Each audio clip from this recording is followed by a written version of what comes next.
하늘에 계시는 하나님 아버지, 저희에게 안식일을 허락하심에 감사를 드립니다.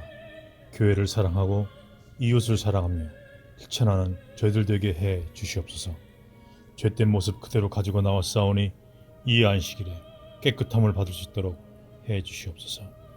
성령 받기를 갈망하며 주님께 좀 더 가까이 나아가는 삶이 되게 해 주시옵소서.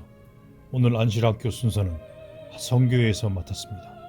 성교회장이신 조성문 장로님을 중심으로 뭉쳐 성교회의 직분을 잘 감당할 수 있게 능력 주시옵소서. 안식학교 반생 가운데 상을 당해서 슬픔에 잠겨있는 가족이 있사오니 구세주이신 주님으로 인해 위로가 되게 하시며 주님 다시 오실 그 아침에 다시 만날 소망으로 살게 해 주시옵소서. 노말인다 안식학교를 운영하시는 권소옥 교장선생님과 모든 임원들에게 하늘의 지혜를 주시고 능력을 더해 주시사 하늘 가는 문의 역할을 다하는 임원들 되게 해 주시옵소서. 여러 가지 병마와 어려움으로 신음하는 반원들 계시오니 치료해 주시며 회복시켜 주시옵기를 간절히 빕니다. 시종을 주님께 맡기오니 영광 받으시고 저희에게는 큰 은혜되는 안식일 학교 순서와 안식일이 되게 해 주시옵소서. 이 모든 말씀을 예수님 이름으로 기도합니다. 아멘. 오늘은 특별히 안식일 학교에서 저희 교회 선교회 소개를 부탁받아 여러분에게 우리 선교회 일들에 대해서 말씀을 드리고 또 우리가 함께 정말 우리 교회 선교회가 어떤 일을 하는가 하는 것에 대해서 좀 소개드리는 시간을 갖도록 하겠습니다. 우리 교회 조직 가운데 안식일 학교와 선교회는 양대 큰 기둥이라고 할 수 있습니다. 만약에 안식일 학교를 내무부, 문교체육부 이런 식으로 문교부로 지칭을 한다면은 저희 선교회는 외교, 국방부 같이 주로 활동을 중심으로 한 취임예식에서부터 장례식까지 교회 모든 행사가 저희 선교회 관계가 되고 야영회와 모든 주말 활동에서 특별히 선교적인 모임에 가장 핵심적인 역할을 해주는 부서가 바로 선교회입니다. 근래 특별히 구역반, 소그룹 이런 문제에 우리가 조직을 해주고 비상시에 비상연락망, 어려움을 겪고 이사오는 분들에 대한 도움 이런 모든 것들이 다 선교부 소관이었습니다. 아시는 대로 지난 1년여 교회가 손발이 묶이는 상태에서 비대면으로 거리를 두고 사람과 사람이 만나지 않고 영상을 통하여 말씀을 듣고 또 서로 문안을 드리고 이런 식이 한 1년 이어다 보니까 우리 정말 그동안 따뜻하게 함께 악수하고 포옹하고 만나고 함께 그 파드락을 나누던 그런 정다운 모든 그 시간들이 없어진 그런 상태에서 우리가 맞이했습니다. 저희 선교회 부서에서 그동안 어떻게 소그룹을 만들까, 구역반을 만들까 참 많이 생각을 했고 초창기에 우리는 안식일학교 반을 중심으로 해서 소그룹을 만들고 구역반 활동을 하도록 그렇게 계획을 했지만은 그 일도 이루어지지 않고 있습니다. 아시는 대로 지금 영상을 통하여 예배를 보면서 그래도 한 달에 한 번 정도 우리가 만날 수 있는 기회가 그저 교회 서적을 분급하는 날 함께 이게 잠깐 동안 마스크를 쓰고 만나면서 서적을 내드리고 목사님의 축복 기도를 받고 또 여러분은 교회 헌금을 내는 그런 시간들로 지난 근 1년을 우리가 보내왔습니다. 이럴 때 우리 교우님들은 우리가 어떻게 해야 할까? 사실 집집을 방문하고 또 어려운 가정을 찾아가고 하는 일들이 어려워지다 보니까 지금은 그 구역반이 거리로 옆에 사는 사람이 구역반이 아니고 전화로라도 영상을 통하여 만나고 서로 소식을 주고받는 그런 사람들이 오히려 이웃이 되어가지고 이럴 때 우리 모든 교우님들은 보다 따뜻한 마음으로 이웃들을 돌보고 또 필요한 사람에게 그 좀 도움을 주는 전 교인이 선교 회원이 된 그런 기분으로 지난 1년을 보내왔습니다. 그동안 여러 부서에서 함께 협력해서 로마린다 교회가 내적으로 그래도 꾸준히 소통을 하고 성장을 하는 그런 모습을 우리가 보면서 그동안 미처 뵙지 못한 그 소외된 계층의 우리 교우들을 그 얼굴을 생각하면서 우리 모두가 다 옆에 있는 분들을 챙겨는 그런 선교 회원이 될 줄 것을 정말 당부합니다. 이럴 때일수록 정말 로마인서 15장에 있는 대로 믿음이 강한 자가 믿음이 약한 자를 돌보고 강한 자가 연약한 자를 가진 자가 없는 자를 또 있는 자가 또 어려움을 겪는 사람에게 도움을 줄 수 있는 이런 시대에 우리가 살고 있기 때문에 신앙 공동체에 속한 우리 로마린다 교우님들이 우리 선교회의 이런 여러 활동에 적극적으로 참여하지 못하지만은 그러나 꾸준히 옆에 있는 이웃들을 돌보는 그런 우리 교우님들이 되시기를 간절히 바랍니다. 저희 부서에는 부회장님이 김태로 장로님 주로 서적 전도와 또 노인 복지를 맡고 있겠습니다. 그 다음에 조승자 집사님 구호 봉사와 특별히 해외 선교 이런 면에서 이 일을 돕겠습니다. 그 다음에 우리 육혜경 집사님 구역방과 특별히 소그룹 성경 지도와 새로운 신자들을 돌보는 그래서 이사 오신 분들에게 말씀을 전하고 교회 목사님과 함께 구도자에게 도움을 주는 그런 일들을 맡겠습니다. 그 다음에 홍연순 집사님은 특별히 구제와 또 여러 어려운 이웃들을 살피는 그야말로 오른손이 하는 일 왼손이 모르게 하는 우리 교회 본래의 여러 구호 사업에 함께 참여해서 저희 선교회를 돕고 있습니다. 그리고 우리 서기에 김균상 장로님이 수고를 해주시는데 특별히 교회 서적을 시조사에 부탁해서 구할 때는 반드시 우리 김균상 장로님을 통해서 교회 서적을 구입하도록 그렇게 결정을 했기 때문에 만약 여러분이 개인적으로 준비하는 것은 상관없지만은 교회 어떤 행사를 통해서 서적이 필요할 때는 반드시 선교회 서기를 통해서 도와주시고 또 이 서적 분배와 또 함께 봉투를 만들고 나눠주는 일에 부서기로 강홍원 집사님이 수고를 하고 계십니다. 여러분 혹시라도 여러분이 가까이 있는 분들 생각나는 분들에게 전화 통화라도 영상 통화라도 하면서 이렇게 친교를 나눠주시기를 바랍니다. 근 1년 동안 비대면으로 우리가 지내오면서 함께 모이는 이 성전 예배가 얼마나 그리운지 알 수 없습니다.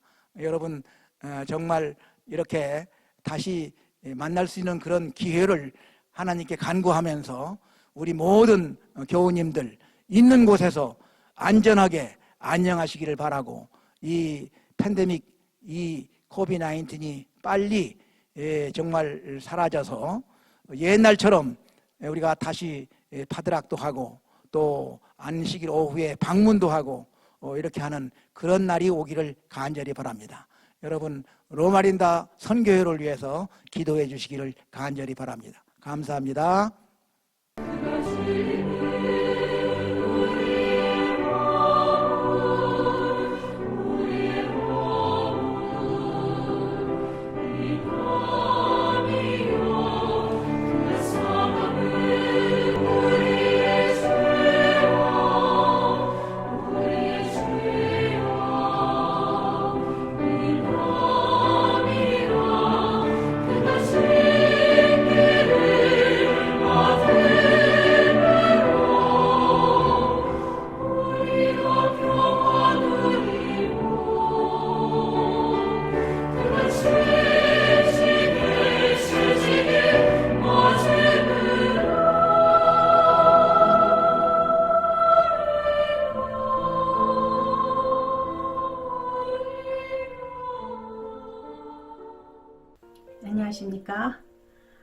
비대면 시대에 여성 선교부는 어떤 일을 하고 계십니까? 이렇게 물어보셨는데요.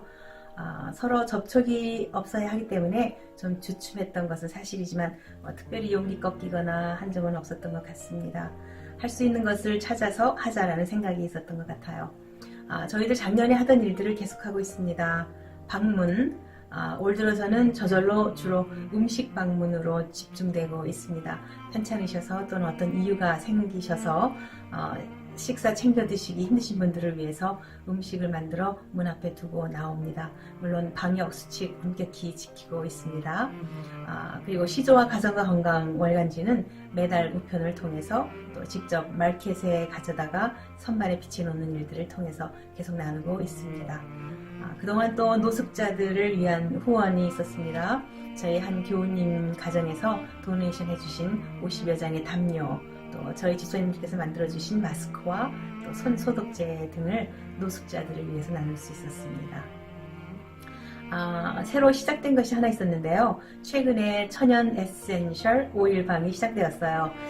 그룹 카톡으로 성서 속에 나오는 오일들에 대해 정말 그동안에 모르고 있었던 여러 가지 깊은 의미들을 공부하면서 은혜를 받습니다. 그 오일을 사용해서 치약 또 바르는 크림 등을 직접 만들면서 사용합니다.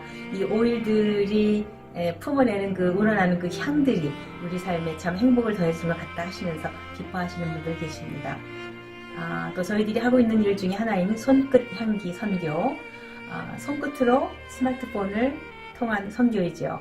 그래서 매년 요리 강습에 참석하셨던 그분들을 위해서 집회나 요리 강습을 할 수 없는 대신 저희가 카톡을 통해서 건강 강의와 요리 강습들을 가지고 직접 찾아가고 있습니다.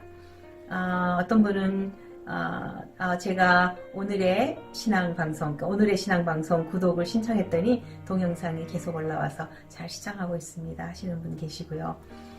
그리고 지지난주에 있었던 예언 세미나 있었죠. 그 주간 동안 그분들을 초청했습니다. 저희 임원들 정말 너무 바빴습니다. 그래서 그 세미나 홍보하는 일부터 시작해서 그 매일 그 링크를 보내드렸습니다. 마지막 날이 끝나면서 저희들이 그 질문사항이나 소감을 보내주세요 했더니 여러분께서 답을 주셨습니다. 어느 분께서 자신은 현재 장로교회, 또 감리교회, 침례교회를 유튜브로 예배를 드리고 있는데 이제는 안식일교회도 들어가서 보겠다고, 또 대면 예배가 시작되면 로말린다 교회도 참석할 마음이 있습니다. 이렇게 보내주셨습니다. 그리고 안식일교회에 대해서 참 신뢰가 갔습니다. 이렇게 보내주셨고요. 또 어떤 분은 깊은 묵상 속에서 나온 성경 해석 등 저에게 참으로 유익한 시간이었습니다 라고 보내주신 분이 계십니다. 저희들이 이렇게 하는 일들이 정말 얼마나 부족하고 미약한 일들인 것을 잘 압니다. 주님께서 저희들의 작은 노력일지라도 받아주시고 또 인도해 주시기를 기도하는 마음입니다. 저희 사랑하시는 교우님들께서 기도하실 때 여성 성교부 꼭 기억해 주시기를 간절히 바랍니다. 감사합니다. 성도님 여러분, 안녕하세요. 지난해 초 여성 선교부 임원 미팅에서 여러 가지 논의하며 계획을 세웠지만 코비드 상황에서 모든 계획들이 무산되고 어찌할지 모르고 있다가 다시 또 새로운 계획을 세우게 되었습니다. 먼저 코비드 상황에서 교회에서 모일 수 없게 되었으므로 기존 요리 강습에 참여했던 분들을 임원들이 분담하여 연락하며 카톡으로 유튜브 요리 강습이나 건강 정보를 보내는 일을 하게 되었습니다. 또한 그 과정에 김재경 집사님께서는 회원분들과 개인적으로 친분을 쌓아서 서로 왕래하며 친하게 지내게 되었답니다. 또한 여러 집사님들의 헌신으로 마스크를 만들고, 또한 이준원 박사님의 알코올 기부로 저희 임원들이 함께 모여 손 세정제를 만들어 나누는 일을 했습니다. 또한 후반기부터는 홀로 계신 어르신들과 병마로 고통받는 우리 교우님들을 위로 방문을 하며 함께 성도의 교제를 나누는 그런 기쁨을 누렸습니다. 제 개인적으로는 어르신들이 장보기가 힘드셔서 일명 냉장고 파먹기를 하신다는 그런 말씀을 듣고 그래도 코로나에 대처하려면 면역력을 길러야 하는데 냉장고 음식만 먹어서는 안 될 것 같다는 생각이 들어서 장보기 봉사를 하게 되었습니다. 장보기를 하면서 함께 또한 성도의 교제를 나눌 수 있어서 저한테는 큰 축복이 되었습니다. 한 달에 한 번씩 한국마켓 장을 보는데 우리 조남희 지사님과 함께 시조와 가정과 건강 잡지에 일일이 저희 교회 스티커를 붙여서 마켓과 주변에 나눠주고 비치하기도 하였습니다. 이 일은 앞으로도 계속 될 것입니다. 제가 저희 교회에 바라는 점은 앞으로 저희 교회 소그룹이 더 많이 활성화되어서 성도님들이 더 친밀한 교제를 나누고 또한 지역사를 위해서 좀 더 헌신하며 봉사하는 우리 교회가 되었으면 합니다. 앞으로도 여성 선교회는 저희 교회 성도님들과 또한 지역사회의 안녕과 평안을 위해서 최선의 노력을 다할 것입니다. 감사합니다. 사랑받을 자격이 없는 이를 사랑해 주시고 용서받을 자격이 없는 이를 용서해 주신 하나님을 인하여 감사합니다. 팬데믹으로 말미암아서 일찍이 다가보지 못한 상황에 처한 저희들에게 솔로몬에게 주셨던 성령의 지혜를 내려주시사 이 상황을 극복함으로 하나님께 영광이 되고 이웃에게 복이 되게 하옵소서. 하나님께서는 이 노마린다 교회에 더 이상의 축복을 구할 수 없을 만큼 축복해 주셨습니다. 재직들에게 은혜를 베푸시사 하나님께서 노마린다 교회를 세우신 목적과 뜻을 이루는 계획을 할 수 있는 지혜를 주시고 모든 성도들에게는 하나님의 무한하신 축복을 받은 이 노마린다 교회의 성도가 되게 하셨는가를 다시 한번 생각하게 하시고 그 하나님의 뜻이 어디에 있고 또 내가 해야 할 일이 무엇인가를 깨닫게 하여 주시옵소서. 이제 모든 부서에 축복해 주시고 말씀을 펼 때 인도자에게 성령의 인도하심과 듣는 모든 성도들에게 성령의 감화하심이 있게 하옵소서. 이 모든 말씀 예수 그리스도의 이름으로 기도드리옵나이다.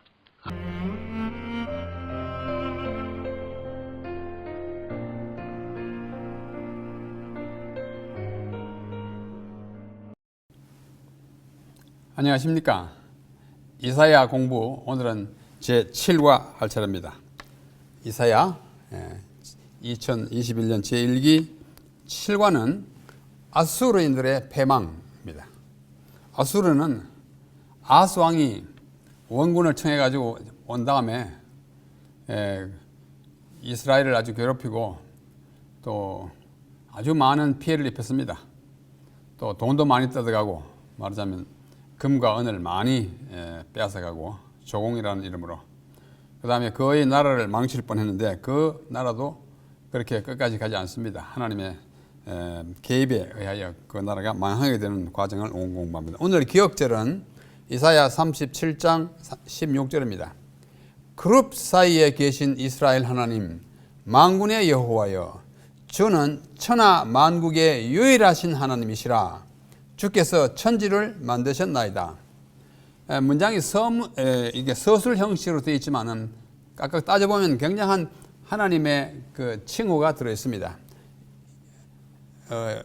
이스라엘 하나님, 만군의 여호와, 또 만국의 유일하신 하나님, 또 천지를 창조하신 창조자, 이런 굉장한 그 무게 있는 하나님의 칭호들이 집중되어 있는 성경절입니다.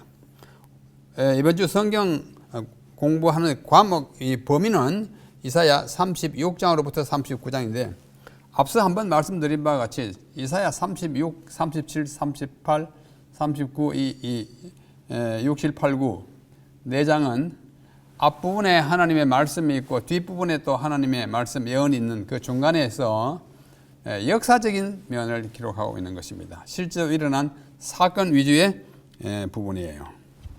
자, 이 아수르의 패망과 아수르의 침입과 매우 연관이 깊은 이스라엘의 도성은 라기스입니다. 라기스. 이거 고고학자들이 텔 라키시라고 말하고, 또 거기에 사는 아랍인들은 텔 에두웨이르라고 합니다. 에두웨이르라고 그 아랍 말로 그렇게 표현합니다. 라기스는 구약에 22번, 특히 여호수아에 많이 있습니다. 여호수아가 땅을 점령할 때 라기스와 관련된 사건이 많아서 많이 있고요. 이사야에는 2번만 언급되어 있는 도시인데 36장에 2절에 한 번, 37장에 한 번입니다. 이 라기스가 중요한 것은 이 아수르가 쳐들어와서 이 라기스를 함락시킨 다음에 이제 곧바로 예루살렘으로 쳐들어오려고 했기 때문입니다. 여기 지도를 제가 좀 가져왔는데요. 여기가 예루살렘입니다. 예루살렘, 여기 물론 사해에 있고, 여기서 동남쪽으로 약 50km 떨어진 곳이 라기스이고, 여기서 동쪽으로 반 정도 25km 떨어진 곳이 헤브론입니다. 헤브론 쭉 내려가면 남단의 도시, 국경도시 보엘세바가 있습니다. 이 라기스를 아수르가 쳐들어와서 함락시켰는데, 이 라기스 전체의 이렇게 조망해 보면 이게 라기스 성체 굉장히 큽니다. 사진에 보면 별로 안 커 보이지만, 여기가 침입하기 힘들어요. 이렇게 성으로 이렇게 여기 지금은 없잖아요. 옛날 여기 벽이 이렇게 쭉 둘러 있고, 그다음에 올라가는 가파른 경사가 있기 때문에 침입하기 힘들었습니다. 여기가 이 산헤립 군대가 와가지고 이 라기스를 쳐들어가기 위하여 쌓은 진입로에 이게 둔들 쌓아가지고 흙으로 묻어가지고 침입하게 됐습니다. 그 부분을 좀 더 이렇게 가까이서 한 시점, 이게 원래 없던 것을 산헤립 군대가 쌓은 진입로입니다. 램프라고 하죠. 우리가 고속도로에 들어가려면 진입로 뜻이 들어가기 위한 것입니다. 이 얼굴이 산헤립의 모습입니다. 뭐 오늘 조각가들이 하는 것처럼 세부적인 면은 없지만은, 자, 이 라기스 성으로 들어가는 주 대문이 여기에요. 이건 아직 그대로 남아 있습니다. 고고학자들이 계속 연구하고 또 이렇게 발굴하고 있죠. 제가 갔을 때도 이와 비슷한 모양이 있는데, 여전히 이 안에 가면은 발굴한 흔적이 대단히 많습니다. 여기 이사야 36장 2절에 바로 그 라기스라는 이름이 언급되어 있는 두 절 중에 하나인데요. 아수르 왕이 라기스에서부터 랍사게를 예루살렘으로 보내되 라기스를 함락 정복한 다음에 대군을 거느리고 히스기야 왕에게로 가게 하매, 그가 윗못 수도 곁 세탁자의 밭 큰 길에서 서가지고 이제 히스기야 왕이 보내는 그 사절단과 이제 타협을 하는 그 당시 이야기입니다. 그런데 이 라기스를 포위하여 함락시킨 그 당시에 전황이랄까 상황을 아주 자세히 이렇게 그림으로 묘사한 그 부조가 있어요. 부조라고 하는 것은 도돌새김으로 불룩불룩 튀어나오게 만든 조각입니다. 이것을 라기스 포위 부조, The Siege of Lachish Relief라고 영어로 그렇게 표현합니다. 이걸 발견한 사람이 이분이에요. 이분은 영국의 고고학자 오스틴 헨리 레이얼인데요. 이분이 28살 때에 아수르 제국의 수도였던 니느웨는 뭐 성경에 아주 유명하지 않습니까? 니느웨는 특별히 뭐 요나서에서 니느웨가 아주 유명한데요. 그 니느웨에 현대는 그 니느웨를 쿠윤직이라고 합니다. 쿠윤직.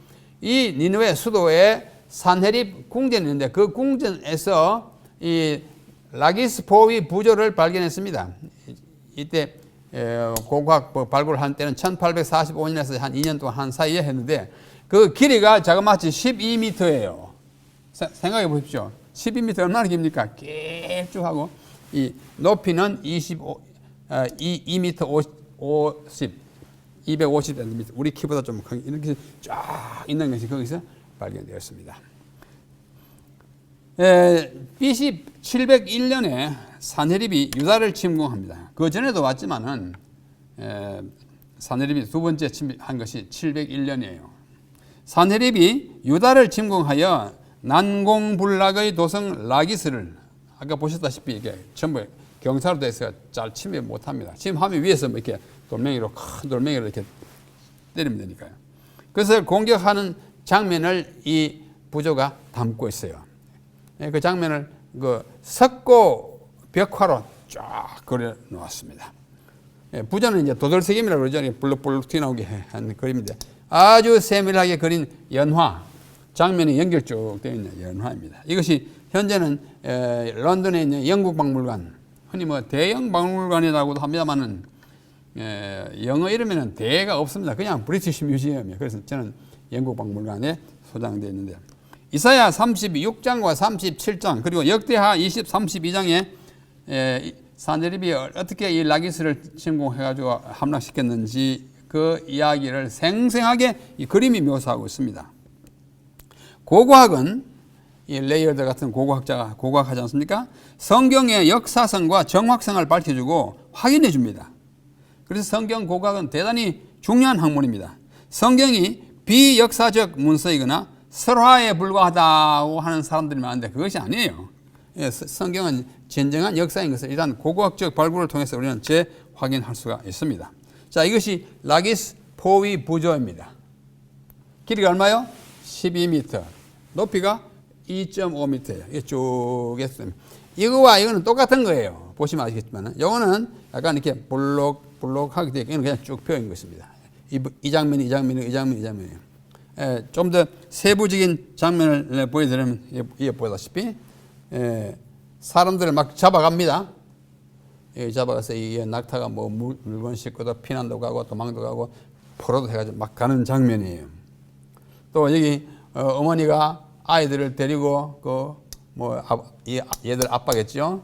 이렇게 마차 타고 어디에 잡혀가는지 도망가는지 그 장면의 상황을 자세히 이게 울퉁불퉁하니까 이게 릴리프라고 그럽니다. 또 이거는 이제 아수르 군인이고 이 사람들은 그게 라기스에 살던 유대인이죠. 이렇게 눕혀놓고 발에다가 다리에다가 큰 이 고문을 가하는 장면. 아수리인들이 아주 모집니다. 또 라기스 사람의 목을 자르는지 하여튼 뭐 이렇게 아주 나쁜 모습을 하고 있습니다. 그 다음에 이게 포예요. 뭐 총 나가는 포가 아니라 벽을 무너뜨리는 이걸 가지고 공성퇴, 성을 공격하는 퇴는 것은 큰 이런 뭐 나무나 쇠로 만든 이 큰 뭐랄까요 이 공격 무기예요. 여기서 사람들이 이걸 뒤로 이렇게 했다가 꽝 밀면 성에 이제 성벽에 꽉 갖다 박히네요. 이걸 공성퇴라 그러는데 영어로는 battering ram이라고 그래요. 배틀을 한다는 것은 이렇게 부순다, 쳐서 무너뜨린다는 뜻이고 배틀. 그 다음에 램은 숫양이에요. sheep, 양 있잖아요. 그 숫양을 특별히 할 때 램. 이 부수는 숫양이라고 일컬어지는 이유는 이렇습니다. 이게 배틀이에요. 공성태인데요. 이걸 사람이 뒤로 당겼다가 밀면 이것이 이게 램이잖아요. 숫양. 아까서 벽에 꽝 부딪히면 그 한 뭐 10번 소원하면 성에 금이 가고 무너지게 하는 이게 공성퇴. 성경에 딱 3번 나옵니다. 에스겔서의 4장과 21장 20장. 공성퇴가 이런 것입니다. 이 사람이 이제 뭐 고함을 지르면 여기서 이 사람 두 사람이 밀면 앞으로 나가서 빵빵 치는 공성퇴 모습이 아까 그 모습이었어요. 우리는 다시 한번 전에 보여드린 신아수르 제국의 마지막 왕들, 여기 10왕이 있어요. 자, 디글랏빌레셀, 그 다음에 불은 디글랏빌레셀과 같은 왕인데, 디글랏빌레셀이 한 2년 동안 바벨론도 통치했어요. 그래서 바벨론에서는 이 왕을 성경에 불이라고 그러고, 아수르에서는 디글랏빌레셀. 같은 사람이니까 한 사람, 두 사람, 세 사람, 네 사람, 5사람, 6사람, 7, 8, 9, 10. 제가 사람 다 이름 다 쓰지 않았어요. 요 아슈르 우발리스 2세는 마지막 왕입니다. 609년에 망했어요. 이 마지막 10왕 중에 산헤립, 바로 요 왕 시대에 일어난 사건이 이사야 36장, 37장 그간에 있는 일입니다. 그래서 BC 이 산헤립은 705년에서 681년까지 다스렸는데 유다를 침공하는 이야기가 성경에 잘 나와 있습니다. 굉장히 많은 장을 차지하고 있습니다. 이 산헤립이 아까 작은 사진 보았습니다만 이 산헤립이 죽고 난 그 다음에 아들은 에살핫돈인데 에살핫돈의 모양은 이렇게 고고하게 나와 있습니다. 자, 아수르가 얼마나 강대한 나라였는지를 이 당시에 보면 영토를 보면 알 수 있습니다. 살마네셀 3세는 뭐예요? 산헤립의 할아버지예요. 당시에는 이만큼 했는데, 그 다음에 이 에살핫돈 산헤립의 아들 때 와가지고는 이렇게 넓어졌습니다. 그러니까 요 이스라엘 여기 있는데, 유다 여기 있는데 다 점령당한 모습을 볼 수가 있습니다. 대제국이었습니다. 자, 우리 교과책 보면 이사야 36장 1절 부분이 나옵니다. 36장 1절이 히스기야 왕 14년에 아수르 왕 산헤립이 올라와서 유다의 모든 경관성을 쳐서 취하니라 하고 나서 이제 이야기가 진행돼요. 누구 때문에? 히스기야 왕 때입니다. 히스기야 왕 때예요. 그래서 이 자세한 이야기가 어디 있냐면 열왕기하 18장 전반 후반에 이어서 전개됩니다. 뭐 우리가 다 읽을 수 없기 때문에 제가 요약해서 말씀드립니다. 이때는 언젠가니 이스라엘 왕 호세아, 이스라엘의 마지막 왕이 호세아예요. 그리고 유다 왕은 히스기야가 그때 25세로 즉위하여 29년을 다스렸는데, 히스기야는 보기 드물게 아주 선한 왕 중에 하나였습니다. 남방 유다에 20왕이 있고 북방 이스라엘에 19왕이 있고, 이 나라가 분리되기 전에 통일왕국에 3왕이 있는데요. 이 전부 합쳐가지고 42명의 왕이 있어요. 그 중에 성경이 말하기를 하나님의 보시기에 선하더라 라는 말을 한 번이라도 들은 사람은 8명밖에 없습니다. 나머지는 전부 여호와 보시기 악했다, 그 선조를 따라서 행하지 않았다, 다윗과는 다르게 살았다, 뭐 이렇게 돼 있어요. 히스기야는 착한 왕 중에 하나입니다. 이 히스기야는 다윗의 행위와 같이 여호와의 보시기에 정직히 행했다. 산당을 없애고 주상, 기둥으로 된 것과 목상을 깨뜨리고, 어떻게요? 모세가 만든 놋뱀을 부수고, 놋뱀을 왜 부순가? 거기다 자꾸 이렇게 가서 절을 하고 우상시하고 우상화 하니까 히스기야 안 되겠다. 그걸 깨뜨렸습니다. 깨뜨리고 그게 뭐냐? 너후스탄이다. 너후스탄 히브리 말로 놋이에요. 그 놋덩어리가 거기다 갖다 절하면 어떻게 해요? 제2계명 위반이 하고 다 없애버렸습니다. 아주 적극적으로. 그래서 아수르 왕을 배척하고 블레셋을 쳐부수고, 그래 히스기야 4년, 즉 호세아 7년에 아수르 왕 살마네셀 5세가 사마리아를 공격하여 3년 후, 만 2년 조금 넘은 3년 후에 그 사마리아 성을 함락시켜서 북방 이스라엘을 완전히 망가뜨려 놓습니다. 그게 BC 722년, 히스기야 6년, 호세아 9년 끝입니다. 살마네셀이 이스라엘 백성을 아수르에게 강제 이주시킵니다. 전에 한 말씀 드렸는데요. 강제 이주 데려다가 막 데려가고 수천 명, 수만 명 데려가고 거기 있는 백성을 또 이따 갖다 이식하고, 이렇게 해서 민족을 이렇게 섞어버려요. 유대인들은 그거 굉장히 싫어합니다. 순수한 걸 싫어합니다. 이것은 이스라엘이 여호와의 말씀을 준행치 않고 언약을 배반했기 때문이라고 이 열왕기하 기자가 말하고 있습니다. 그 다음에 같은 18절, 13절로 16절을 보면 히스기야 14년, 다시 말해 714년 이때 산헤립이 첫 번째 침공합니다. 이때는 산헤립이 아직 왕이 아니에요. 그 아버지가 왕 때인데 장군으로서 와가지고 유다를 침공하는데, 히스기야는 막 쳐들어오니까 할 수 없이 사죄하고 조공을 바칩니다. 은 300달란트와 금 30달란트를 주고 간신히 모면합니다. 그러다가 두 번째 한 13년 후에 두 번째 침공하여, 그때는 왕이에요. 이때는 산헤립이 왕일 때입니다. 침공하여 그 이야기가 역대하 32장에 잘 나타나고 있습니다. 자, 여기 본교 성경 주석 제4권 596조에 있는 열왕기하 18장 이야기 가운데 그 이야기를 지도로 잘 묘사한 곳이 있습니다. 이 보시면 1번 있죠? 1번. 이 1번이 산헤립이 침공해가지고 히스기야 14년 때예요. 14년에 지금까지 성읍을 약탈하고 예루살렘과 그 성읍들에게 조공을 바치게 하고는 이제 서로 돌아갔어요. 조금 이따 또 두 번째 또 왔습니다. 와가지고 이때는 라기스를 완전히 함락시킵니다. 시키고는 예루살렘에다가 사람을 보내가지고 너희들 너희 하나님 믿으면 다 안전할 줄 알아? 어림도 없어. 다 나한테 굴복해 하고 회유 작전을 쓰는데 그때 사람을 이렇게 보내고 이렇게 하는데 그게 이제 두 번째 왔다가 사람은 보내지만 자기는 안 갔어요. 그리고는 이렇게 거쳐서 자기 나라로 돌아갑니다. 그 다음에 여기 있는 동안에 자기는 림나로 퇴각해가지고 있는 동안에 림나에서 열왕기하 19장 9절에 보면은 디르하가는 애굽의 왕이에요. 디르하가가 애굽에서 올라온다는 소식을 듣고 또 히스기야가 계속 정한다는 말을 듣고는 랍사게를 또 사람을 보내가지고 또 회유합니다. 그게 세 번째고. 그러다가 이제 그것도 안 되고 해가지고 나중에는 이제 패망하고 완전히 패망하고 자기 나라로 도망가. 군대와 자기가 다 도망갑니다. 이게 사내립이 갖고 있는 이제 부하들에게 도망간 이 이야기가 지도로 담겨져 있습니다. 자, 사내립이 위협합니다.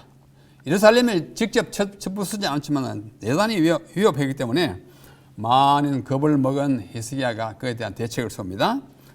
대하 32장 1절에 보면 아수르 왕 사내립이 유다에 들어와서 견고한 성읍들을 향하여 진을 치우고 쳐서 취하고자 한지라.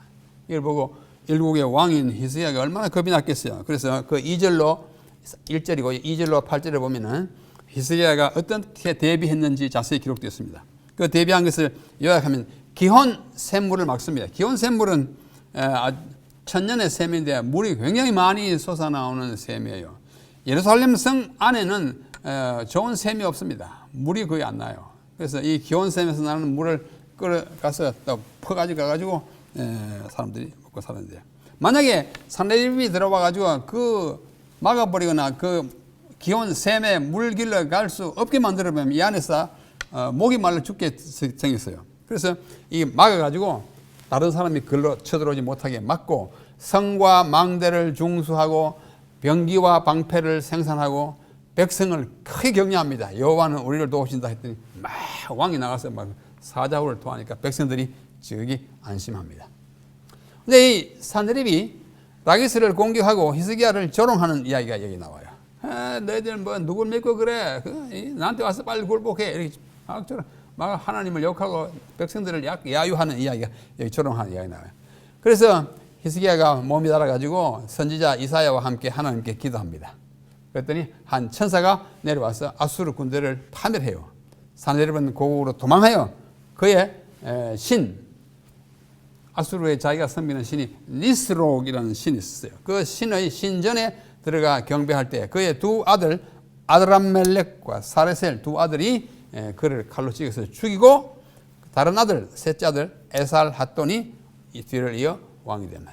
얘들 둘은 이제 아버지를 죽였으니까 뭘 도망가 버리고 셋째 아들이 왕위를 차지하게 됩니다. 그래서 히스기야가 기온 샘물을 예루살렘 안으로 그 물을 끌어들이는 이야기가 역대하 32장 30절에 나오는데요. 이것이 참 굉장히 중요한 그 당시의 전략이었어요. 그래서 히스기야가 판 터널이 있어요. 그 다음에 그 실로암의 그 모든 역사를 기록한 명각 인스크립션이 발견되는데요. 오늘 그 고고학 이야기를 좀 하려고 합니다. 자, 여기는 1300년경에 이탈리아 시칠리아에서 이제 그려진 건데요. 구약에 있는 여러 선지자들의 이야기를 그림으로 그린 것인데 이거는 사내립의 이야기예요. 자, 오른쪽부터요. 천사가 하나님 보낸 천사가 여기 사내립의 군대를 한꺼번에 다 죽입니다. 18만 5천 하룻밤 다 죽였어요. 죽이니까 사내립이 겁이 나가지고 이 사내립입니다. 그 부하 두 사람과 함께 각각 말을 타고 도주합니다. 가운데는 사내립이 도주해요. 그 다음에 가가지고 아수르에 가서는 이건 사내립이고 이건 아까 아드람멜렉과 거의 두 아들이에요. 그 아버지를 죽이는 장면. 사내립에 관한 이야기를 그 많은 이야기를 중요한 장면을 이렇게 연화로 연결된 그림으로 그린 1300년경의 그림입니다. 재미있는 그림이라고 할 수 있습니다. 그래서 역대하 32장 30절에 보면 지금부터 이제 고고학 수업을 좀 하겠습니다. 저는 고고학을 매우 중요한 과목이라고 생각해가지고 구약을 공부한 동안에 상당히 많은 시간과 세월을 보내서 고고학 현장에도 많이 방문하고 또 공부를 하고 또 책도 번역하고 또 책도 쓰게 되었습니다. 이 32장 30절에 보면은 이 히스기야가 또 기혼의 윗샘물을 막아 바깥에 흘러가기를 막아 그 아래로부터 다윗성 서쪽으로 곧게 그릇 안으로 들였어요. 히스기야가 그의 모든 일에 형통하였더라. 그런데 왕하 20장 20절에 보면은 조금 더 구체적으로요. 히스기야의 남은 사직과 그의 모든 업적과 저수지와 수도를 만들어 물을 성 안으로 끌어들인 일은 유다왕 역대지락이 다 기록되지 않았냐. 여기는 그냥 끌어들였다 그러는데 열왕기 기자는 뭐하고 뭐요? 저수지와 수도를 만들었다. 이게 아주 중요해요. 성경에는 어떤 기자는 좀 간단하게 말하고 어떤 기자는 더 자세하게 말하는데 여기 저수지가 나옵니다. 저수지는 뭐 히브리 말로 브레카라고 이것은 연못을 말합니다. 연못. 조그마한 물이요. 풀 같은 거요. 그 다음에 수도는 수로, 채널, 터널, 이렇게 물이 흘러가도록 터널을 판 거예요. 그래야 안으로 들어올 거 아니에요. 바깥으로 흘러가는 걸 안으로 들어서 안에 있는 사람은 마시고 바깥에 있는 사람은 못 마시게 하는. 그래서 이와 같이 히스기야는 급수 정책에 성공합니다. 그러지 않으면 포기해버리면 뭐 한두 달 가면 다 목말라 죽게 생겼잖아요. 급수. 물을 공급하는 이 정책에 크게 성공해가지고 그래서 히스기야는 영적으로 하나님께 매달리고 선지자를 통해서 기도하고 그 다음에 생활 면에서도 실제적인 면에서도 위기에 대변한 이 수도를 판 일을 합니다. 이게 히스기야 터널입니다. 터널. 그야말로 억제 같은 돌 안으로 파 들어갔어요. 어떻게 받는 거 아니에요? 보세요. 아까 그 기온 샘물은 여기에요. 기온 샘물에서 이건 전부 지하 바위 아니에요. 파가지고 이렇게 끄불렁 해가지고 여기 오면 실로암 연못이 나와요. 이거 기온 샘물이 물 이쪽으로 가버리면 바깥으로 가고 이건 다 아니에요. 이게 옛날 다윗성인데요. 오벨 그 이사야 선지자의 도장이 나온 곳이 오벨. 첫째 시간에 일과 때 공부하지 않았습니까? 예. 그것입니다. 여기 성전산이고. 그래서 이 안으로 지하 한 40m 되는 그 높은 벽 안으로 뚫어갔어요. 이게 뚫어갔습니다. 자, 여기 기온샘이에요. 기온샘은 물이 콸콸콸. 연중무휴로 물이 나옵니다. 이거는 이제 바깥에서 들어올 수 있는 입구예요. 들어가면 물이 확 나가 안으로 쭉 그래가지고 이제 이 굴을 통해서 가요. 이 굴이 없던 굴을 히스기야가 팠어요. 그래서 물이 계속 올라가기 때문에 굉장히 물이 많이 나오는 뭐 장마철에는 여기 허벅지까지 물이 막 나옵니다. 그러나 평상시에는 얘도 뭐 이렇게 바지 안 겹치고 그럴 만큼 이렇게 가다 조금 깊은 데는 있어요. 높이는 한 3m 내지 4m여야 돼요. 그다음에 폭은 뭐 사람이 하나 지나갈 만큼 70cm 또 아주 넓으면 한 1m 이런 길을 쭉 파고 들어갔어요. 파고 들어가가지고 이렇게 해요. 이게 지금 단면도잖아요. 여기서 기온샘에서 이렇게 물길이에요. 꼬글꼬글 해가지고 이 실로암으로 가는 것입니다. 이게 히스기야 터널로 여기 기온샘. 이건 예루살렘의 오벨 옛날 다윗성 터입니다. 그래가지고 나오는 출구가 여기입니다. 이게 실로암 연못이에요. 지금은 사람들이 건물을 많이 짓고 해가지고 실로암 연못이 조금밖에 안 남았지만 옛날에 이게 좀 큰 것이었습니다. 이게 뭐 언제예요? 히스기야 시대로 말하면 지금부터 몇 년 전에요? 2500년 전이잖아요. 그죠? 그런 시대입니다. 현재의 모습입니다. 실로암에. 그러다가 실로암 명각이라고 하는 명각을 발견해요. 이 1880년에 지금부터 한 140년 전입니다. 아랍 소년 두 사람이 아까 보았던 여기요. 이게 이제 터널에서 나오죠. 저 안에 터널인데 요 조금 한 6m나 10m 되는 곳에서 두 사람이 물장난을 치고 물을 막 푹 하다가 한 사람이 쫄다가 미끄러졌어요. 미끄러져 가지고 전등을 미끄러지니까 전등이 위로 비칠 거 아닙니까? 보니까 이상하게 이런 게 붙어 있습니다. 이렇게 붙어 있어요. 저게 뭐야? 해가 발견한 것입니다. 이 72 여기까지가 72cm. 그다음에 높이가 38cm예요.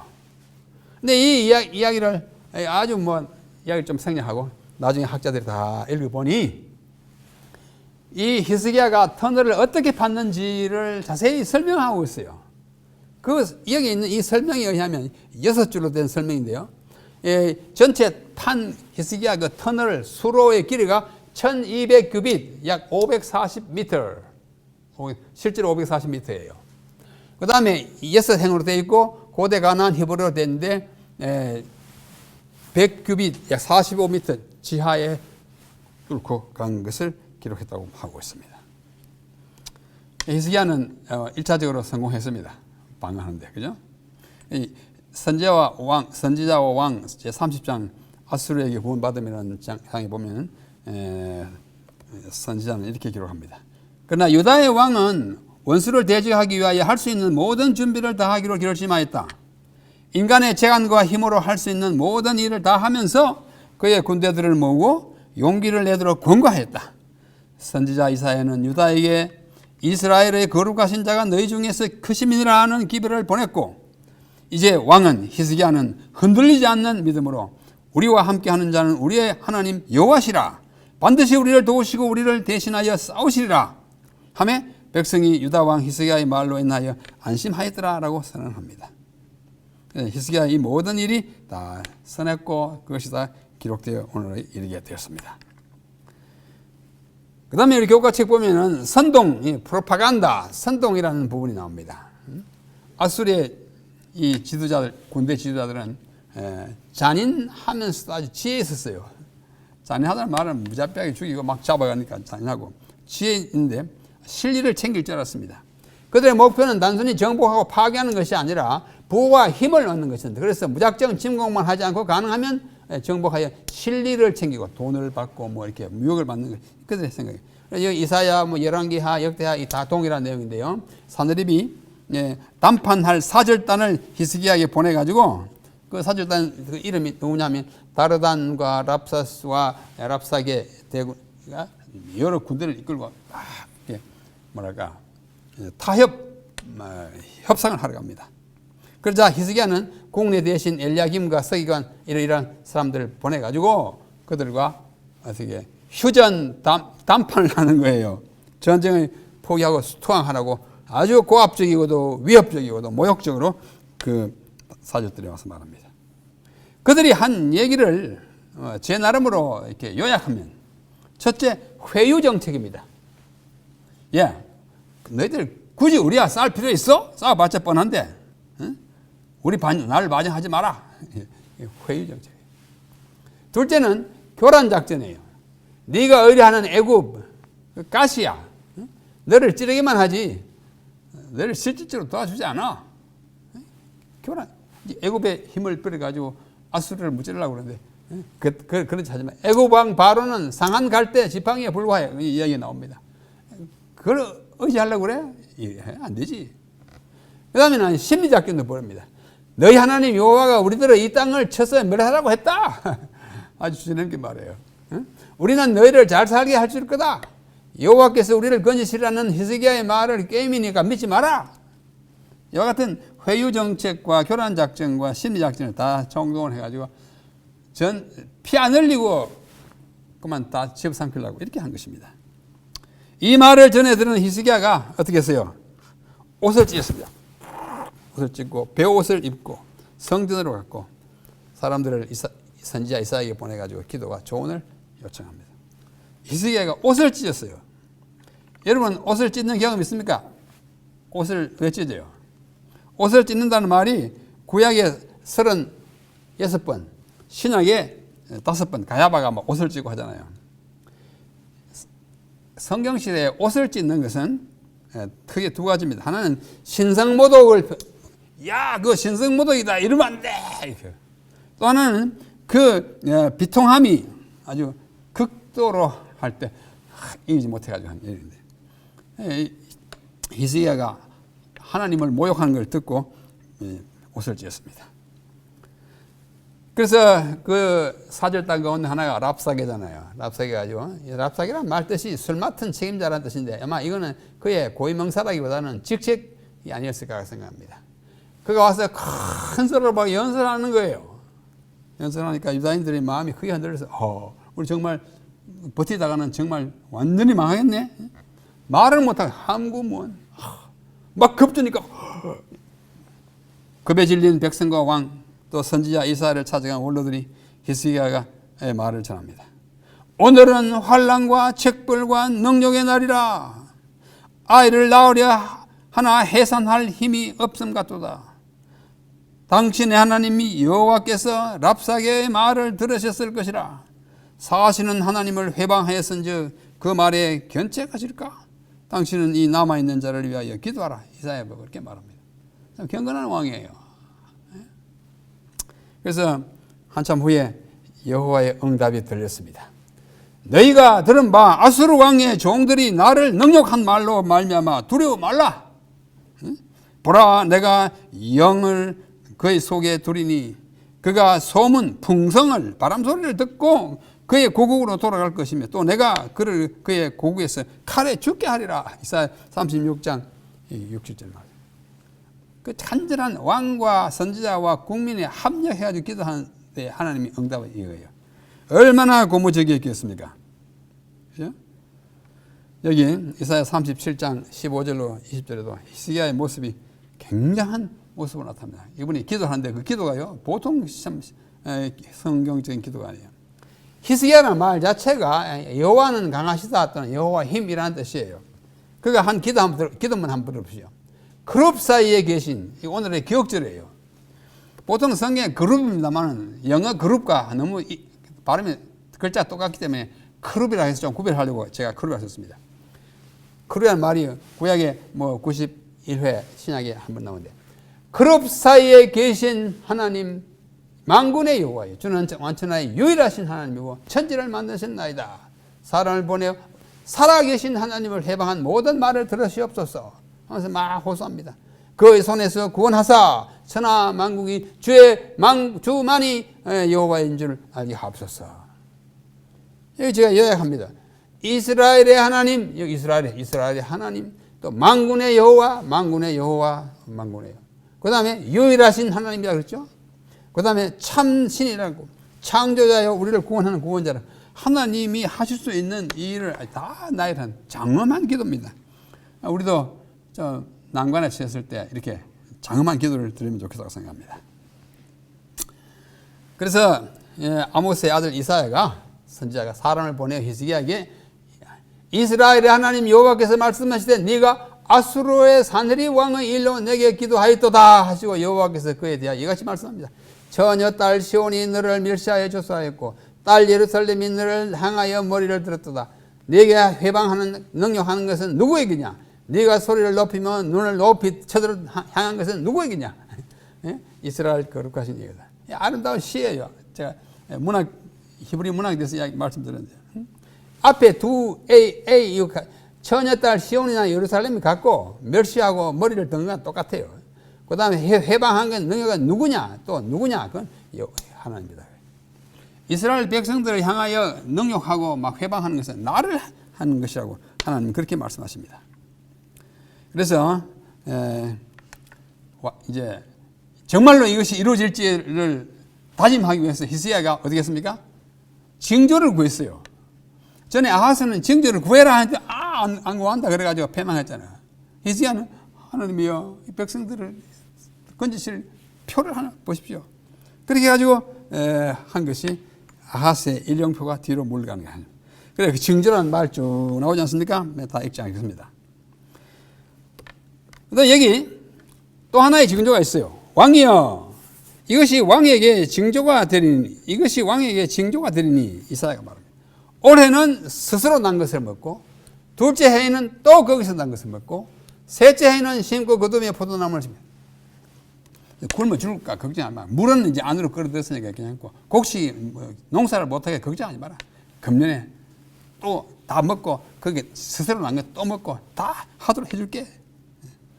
그래서 이 이런 것들을 쭉 레위기 25장 같으면 스스로 난 것은 그때 안식년이었는데 아마 이 두 해를 농사짓지 않고도 먹을 수 있고 굶지 않았던 것은 그 중에 한 해가 안식년의 축복을 받았기 때문이 아닐까 그렇게 생각합니다. 자, 여기 제7안식 예수 재림교회 성경 주석 이야기했는데 오늘 각자가 다 읽어보시기를 바랍니다. 남은 자가 있을 것이라 그랬는데 다 죽고 남은 자가 얼마 없겠다. 그럴 정도로 이 침공이 심각했음을 우리에게 보여주는 것입니다. 자, 이 모든 일들이 그들이 어떻게 했는지를 보여주고 있어요. 그래서 이 산헤립이 도망갔잖아요. 다 자기 군사는 뭐 18만 5천에 다 죽고 도망해가지고 자기의 신 니스록 신전에서 경배를 할 때 그의 두 아들이 가서 그를 죽입니다. 니스록이 뭐 어떤 신이냐? 뭐 학설이 이렇게 한 서너 가지 있어요.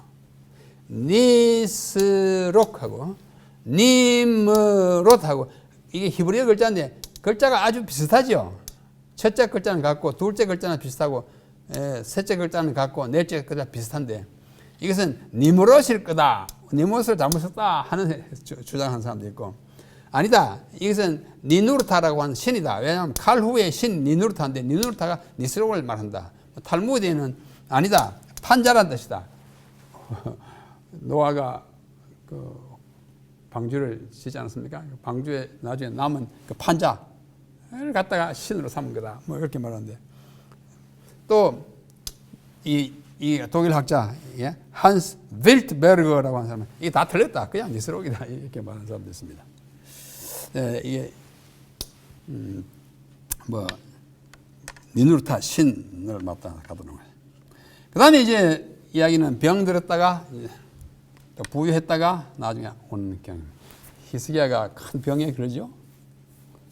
그래가지고 참 기도해가지고 15년을 생명의 연장을 받았습니다.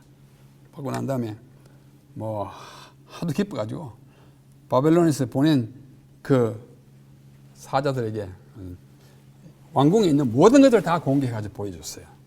이 병이 들었을 때에 히스기야는 첫째 벽을 향했고 둘째 기도했고 셋째 지난날의 기억에 호소하고 통곡하면서 이 긴박하고 간절한 기도를 드렸더니 하나님께서 네가 죽고 살지 못하리라는 그것이 도리어 바뀌어서 15년 연장을 받겠답니다. 그래서 여호와께로 또 징조를 구하죠. 곧 여호와께서 하신 말씀을 다 이루신 증거에 안 죽는다. 또 이제 자꾸 징조를 구해요. 왜 징조 또 보아요. 아하스가 시대에 만든 해시계에 나아갔던 해그름자를 뒤로 10도 물러가게 하겠다. 뒤로 물러갈까 앞으로 가게 할까 하니까 앞으로 가는 게 쉬울 것 같아서 뒤로 하십시오. 그렇게. 이게 일영표입니다. 해시계예요. 이게 아람으로 기록되는데 자 여기 이런 막대가 있고요. 해가 비추면은 이쪽에 있을 때는 그림자가 여기 있어. 해가 올라갈수록 이 그림자가 점점 내려가겠죠. 여기 밑에 오면 이제 정오쯤 되고 해가 이쪽 가면 또 이렇게 오후 1시, 2시 이렇게 하는 이게 아람어입니다. 근데 이가일 야딘이라고 하는 이스라엘의 유명한 현대 고고학자 있어요. 이분이 장군이기도 하고 한데 이분은 여기 아하스의 해시계에 이렇게 이거는 이제 BC 6세기의 것이고 6세기 것인데 이거 실지는 몰라요. 이 야딘은 이렇게 해가 뜨죠. 해가 뜨면 이 그림자가 이 계단에 이렇게 비치겠죠. 이쪽에 있을 때는 이 그림자가 여기 있을 것이고 해가 올라오면 이 그림자가 점점 한 계단, 두 계단, 세 계단 정오가 되면 그림자가 없고 그 다음에 오후가 되면은 어떻게 해요? 오후가 되면 이게 점점 여기서 해질 때쯤 되면 그림자가 여기 가잖아요. 이렇게 했을 것이라고 고고학자들의 상상이에요. 자, 더 깊은 연구를 위하여 히스기야는 죽었다가 살아났는데 그가 큰 실수를 했어요. 실수를 뭐 했냐면 마음이 막 살았다는 사실이 너무 감동해가지고 바벨론에서 온 사람들이 막 다 보여줬습니다. 이거는 되지 않습니다. 이거는 정말 잘못한 거예요. 왕이 이렇게 한 것은 하나님을 영화롭게 하고자 함이 아니요 외국 방백들의 목전에서 자신을 높이게 하지 합니다. 그러니까 아주 그 속속들을 다 공개한 것은 경솔한 일이었다고 선지자 왕이 이야기하고 있습니다. 그게 히스기야의 죄예요. 39장에는. 우선 여기까지 일단락 짓고, 히스기야는 우리가 좋은 일이 있을 때도 어떻게 해요? 마음을 좀 다스리는 일이 필요합니다. 막 예쁘게 막 이렇게 막 기고만장하면 되지 않습니다. 이어서 그가 당한 벌과 그가 어떻게 했는지 우리 다시 한번 공부하겠습니다. 우리 제7과 여기서 일단락 짓고요. 다음 또 제8과 공부하겠습니다. 이어서 좀 더 세부적인 공부를 하고 마치겠습니다. 여러분, 이사야서 지금 아니면 언제 공부하겠습니까? 더 열심히 공부하시고 더 많은 이해를 갖게 되기를 간절히 바랍니다. 감사합니다.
하늘에 계신 우리 아버지, 각 가정이 성전이 되게 하시고 각처에서 진실된 마음으로 예배를 드릴 수 있도록 인도해 주셔서 감사합니다.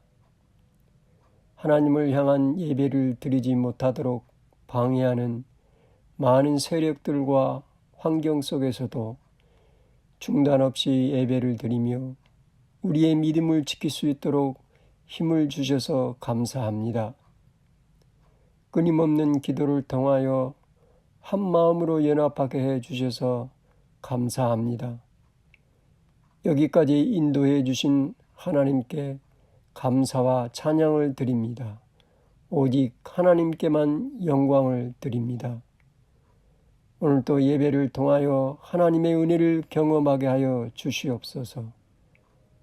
몸과 마음이 고통 가운데 있는 믿음의 식구들을 회복시켜 주시고 넉넉히 이길 수 있는 믿음을 더하여 주시옵소서. 일할 수 없는 때라도 각자에게 주신 직분을 충실히 감당할 수 있는 능력을 주셔서 주님의 사업이 계속되게 하여 주시옵소서. 오늘도 우리의 길을 열어서 말씀을 듣게 하시고 성령의 능력으로 하나님의 뜻이 우리 각자의 삶 속에서 이루어지게 하여 주시옵소서.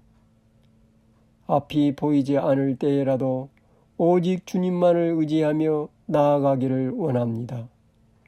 끝까지 주님과 동행하는 재림 성도와 남은 교회가 되게 하여 주시옵소서. 예수님의 이름으로 간절히 기도드립니다. 아멘.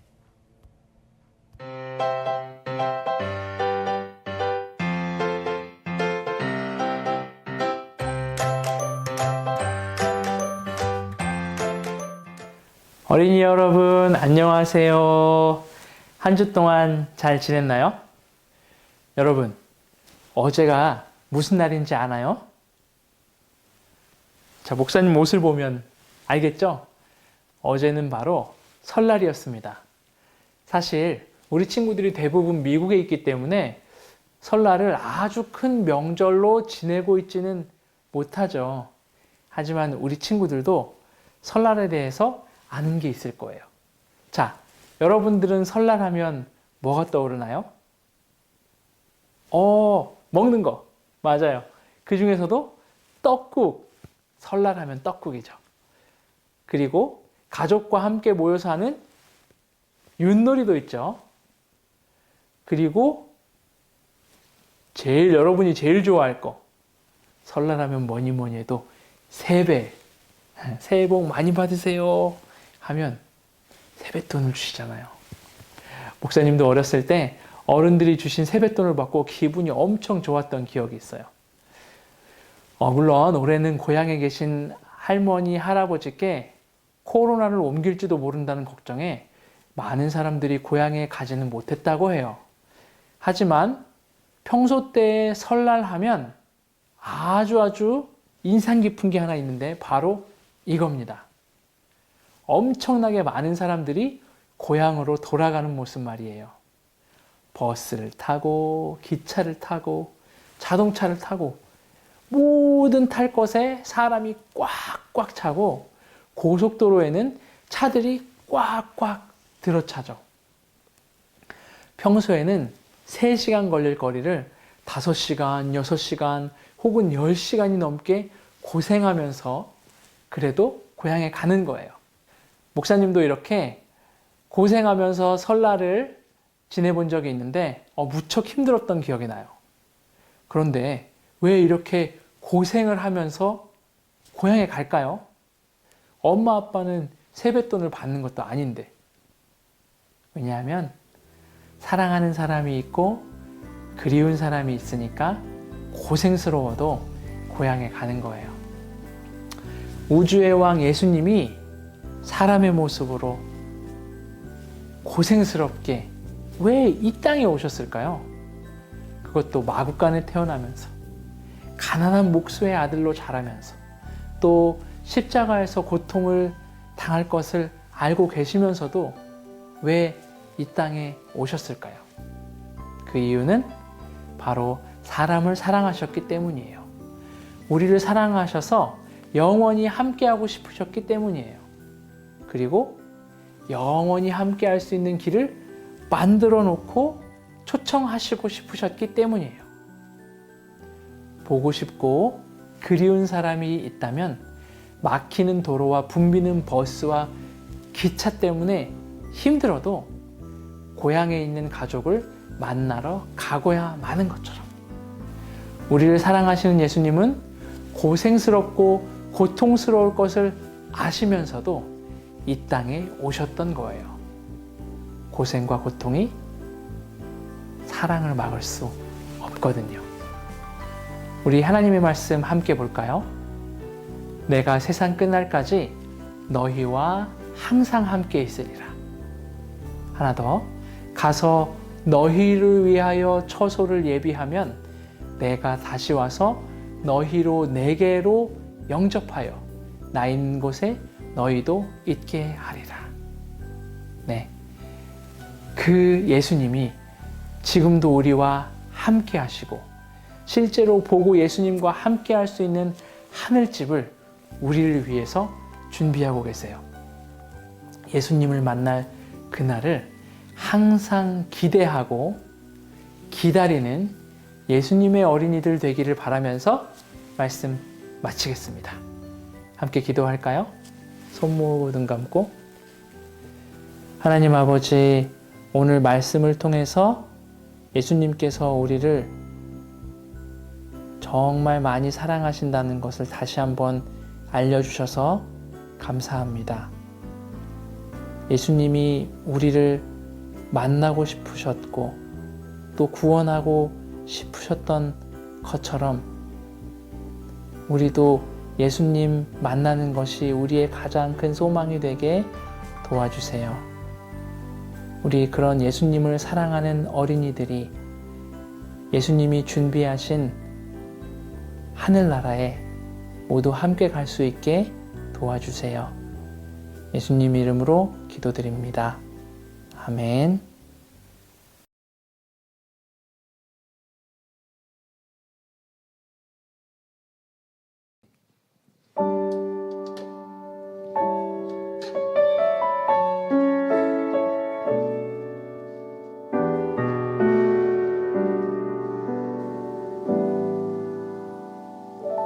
내 모습 이대로 사랑하시네. 연약함 그대로 사랑하시네. 나의 모든 발걸음 주가 하시나니 날 인도하소서. 내 모습 이대로 사랑하시네. 연약함 그대로 사랑하시네. 나의 모든 발걸음 주가 하시나니 날 인도하소서. 주의 날개 아래 거하는 곳 주의 임재 아래 거하는 곳 나의 가장 큰 소망 나의 가장 큰 은혜 주와 함께 동행하는 주의 날개 아래 거하는 곳 주의 임재 아래 거하는 곳 나의 가장 큰 소망 나의 가장 큰 은혜 주와 함께 동행하는 내 모습 이대로 사랑하시네. 연약한 그대로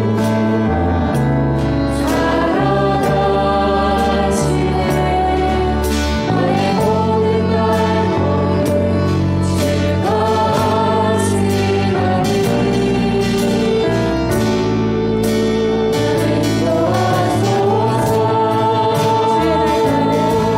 주의 날개 아래 거하는 곳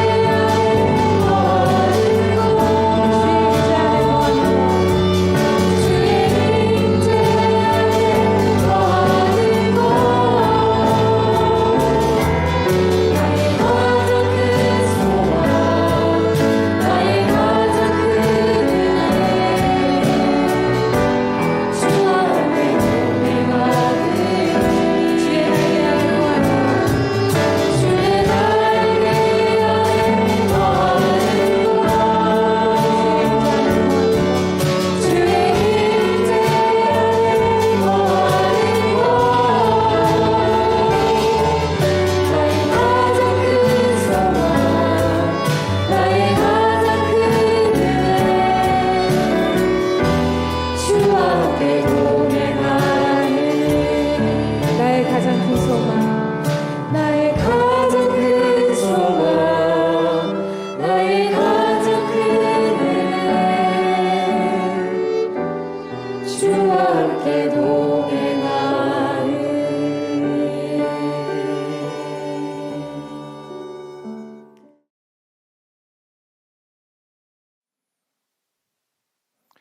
안녕하십니까 성도 여러분.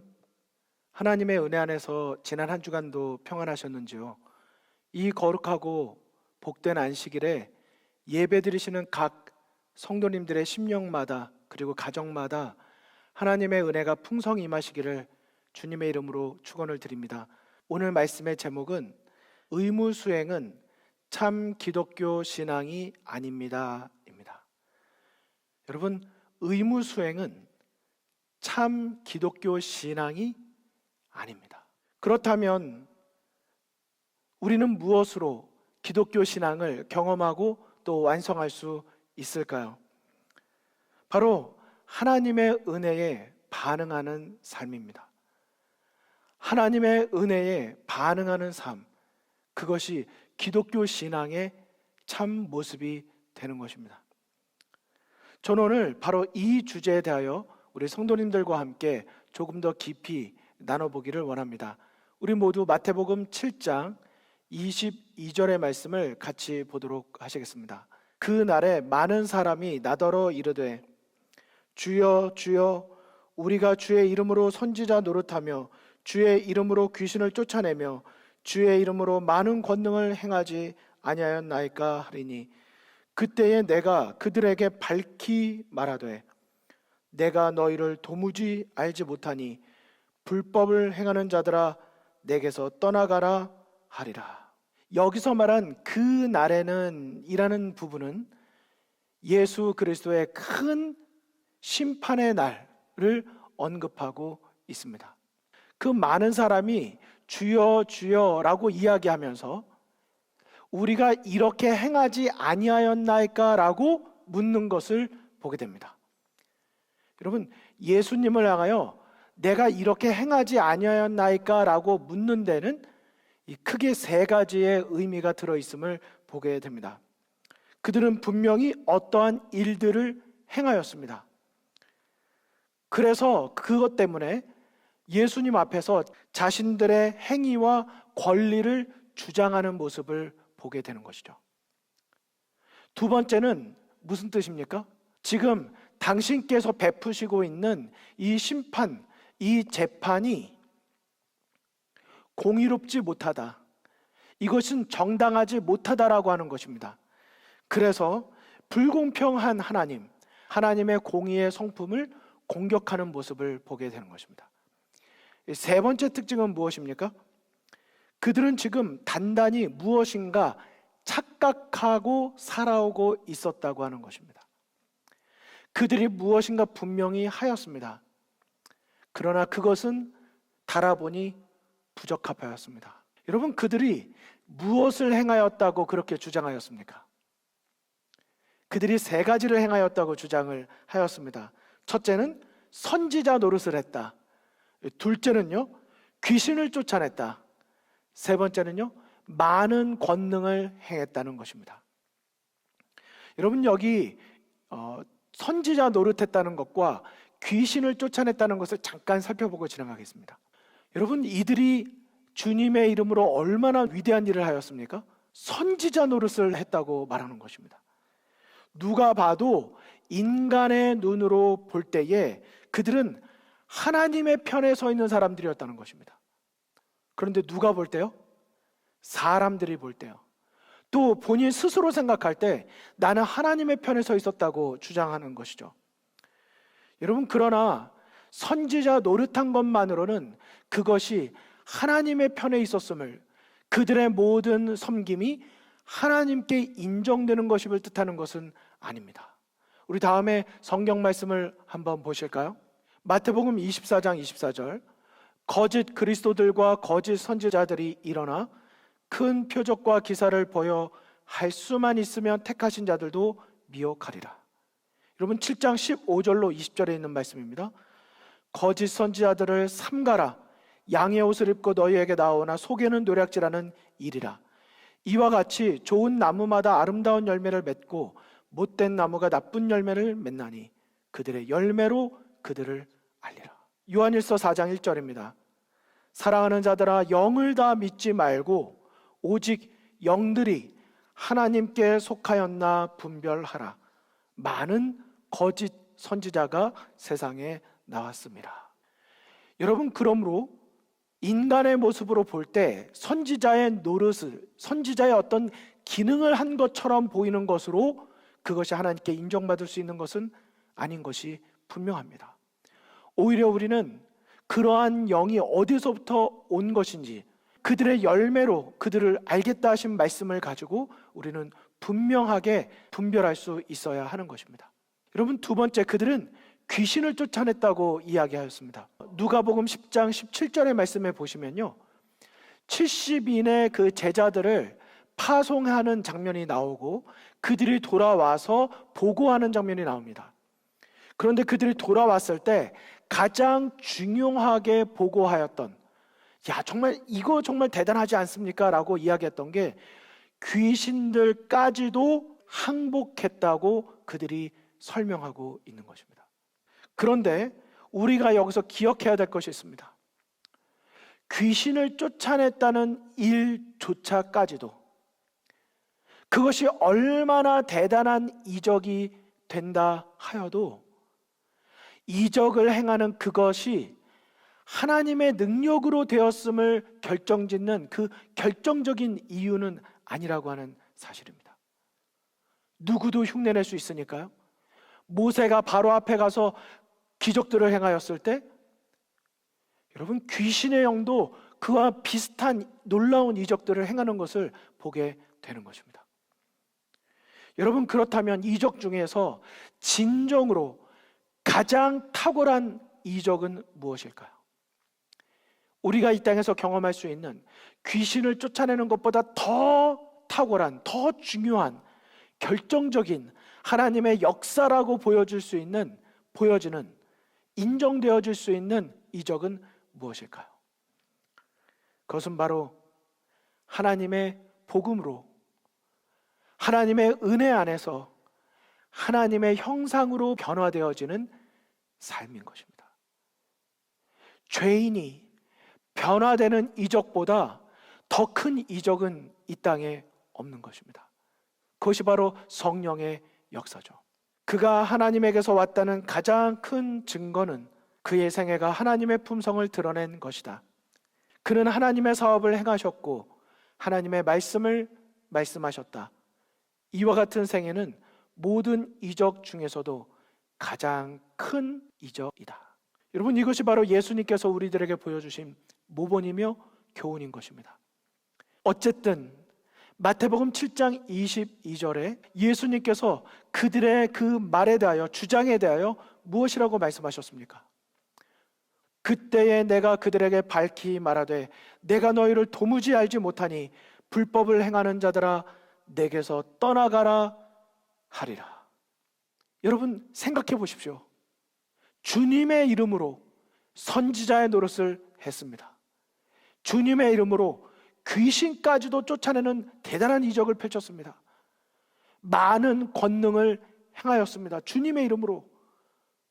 그럼에도 불구하고 그들은 왜 불법을 행한 것으로 설명되어질 수밖에 없을까요? 그 이유는 아주 간단합니다. 그들의 노력과 행위 속에 하나님의 사랑이 없었기 때문입니다. 그들의 노력과 행위가 아무리 대단한 것이었다 할지라도, 사람들에게 박수받을 수 있는 어떤 것이었을지는 모르지만 하나님 앞에서 그들이 인정받을 수 있는 의로운 그 어떤 것은 아니었다고 하는 것입니다. 여러분, 이것은 우리에게 얼마나 큰 자각과 경성을 일깨워주는 말씀입니까? 성도 여러분, 여러분과 저의 신앙은 지금 어떻습니까? 우리는 의무 수행 중에 있습니까? 아니면 나를 구속하신 하나님의 은혜에 반응하는 삶을 사시고 계십니까? 성경은 오늘 우리에게 다음과 같이 말씀하고 있습니다. 고린도전서 13장 2절, 내가 예언하는 능력이 있어 모든 비밀과 모든 지식을 알고 또 산을 옮길 만한 모든 믿음이 있을지라도 사랑이 없으면 내가 아무것도 아니요. 로마서 13장 8절로 10절, 피차 사랑의 빛 외에는 아무에게든지 아무 빛도 지지 말라. 남을 사랑하는 자는 율법을 다 이루었느니라. 간음하지 말라, 살인하지 말라, 도적질하지 말라, 탐내지 말라 한 것과 그 외에 다른 계명이 있을지라도 내 이웃을 내 자신과 같이 사랑하라 하신 그 말씀 가운데 다 들었느니라. 사랑은 이웃에게 악을 행하지 아니하나니 그러므로 사랑은 율법의 완성이니라. 여러분, 사랑은 율법의 완성입니다.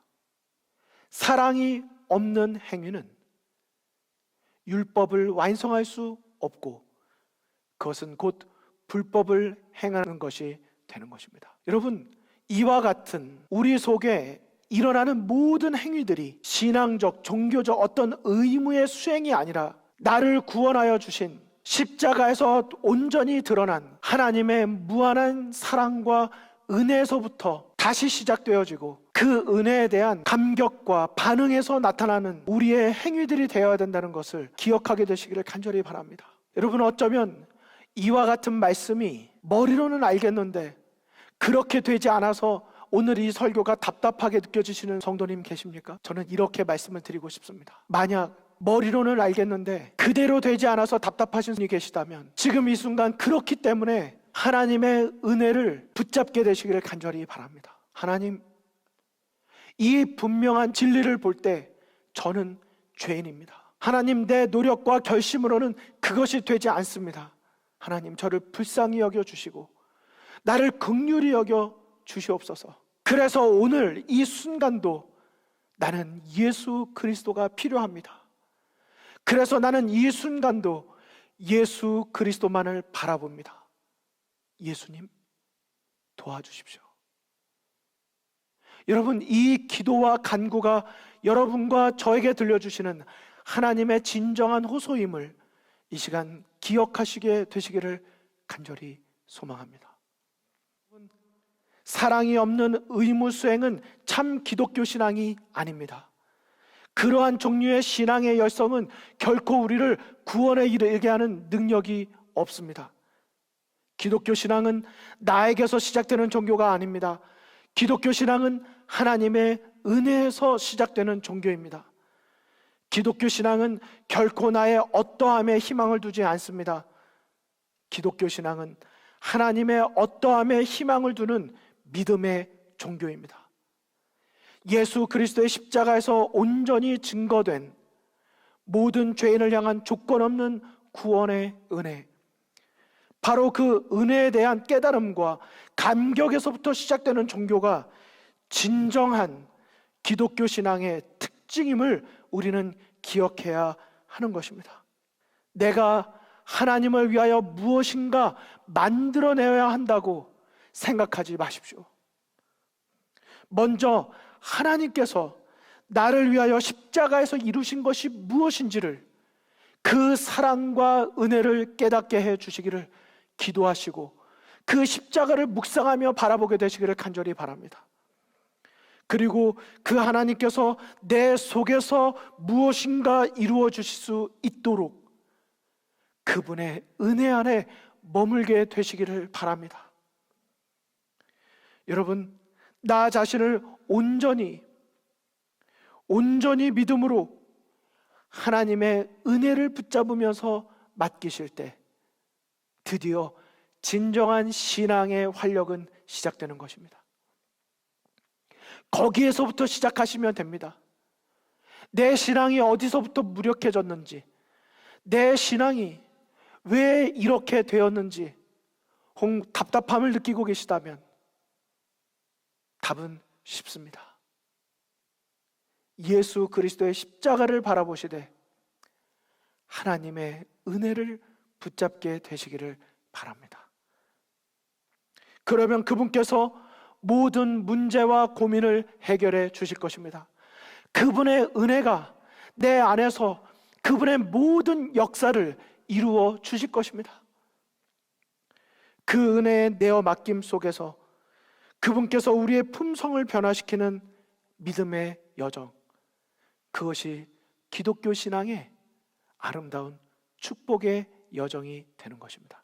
그러므로 성도 여러분, 저는 이 시간 성도 여러분께 진정으로 다시 한번 호소를 드리고 싶습니다. 하나님의 은혜 안에 머무시는 삶이 되시기 바랍니다.